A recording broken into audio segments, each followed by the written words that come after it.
নমস্কার বন্ধুরা, আজ আমরা সন্ধ্যায় চলে গেছিলাম হাওড়া অতি জাগ্রত ইছাপুর সমুচণ্ডী মাতার মন্দিরে। তো চলুন সমুচণ্ডী মাতার একটু গর্ভগৃহে ঢুকিয়ে দেখাই ঠাকুরটা। অতীব সুন্দর মায়ের প্রতিমা। এইখানকার পুজো আগামী বুধবার অর্থাৎ 25শে মার্চ মহাসপ্তমীর দিনে মায়ের পুজো শুরু আরম্ভ চলবে 4 মাস। শ্রাবণ মাসের শেষ রবিবার গিয়ে বিসর্জন হবে। এখানে শিমুচণ্ডী একখানা, দেবীর সঙ্গে আরও দেবতা পুজো হয়। দেবীর ডান দিকে আছে ইন্দ্র, ইন্দ্রদেবের নিচেই আছে ব্রহ্মা ও নন্দী।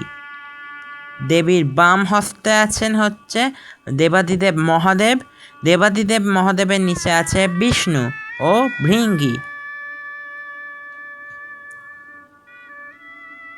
দেবীর ডান হাতে আছে হচ্ছে জয়া ও দেবীর বাম হস্তে বিজয়া।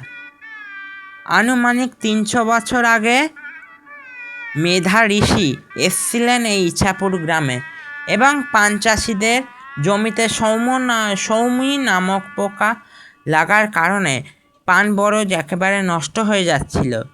সেই থেকে পান বরজের মালিকরা ভাবলেন কি করে পানকে রক্ষা করা যায়। তখনই দেবীর স্বপ্নাদেশে দেবীর এই রূপ, আর দেবী এইখানে পূজিত হয়ে আসছেন। প্রায় 300 বছর ধরে দেবী এখানে পূজিত হয়ে আসছেন। এখানে আসতে গেলে সবার কাছের রুট হলো রামরাজাতলা স্টেশনে নেবে, টোটো পথে বলবেন কল্পনা ক্লিনিকের গলি দিয়ে আসবেন হাওড়া সমুচণ্ডী মাতার মন্দিরে, বা আপনারা যদি ইছাপুর শিবাজি সংঘ থেকে আসেন তাহলে শিবাজি সংঘর গলি ধরে একেবারে ডাইরেক্ট মন্দিরের সামনে। তো চলুন এবারে ধর্মরাজ এবং যমরাজ এবং তার সাঙ্গপাঙ্গকে দেখানো যাক। এটা মা সাবিত্রী এবং সত্যবান।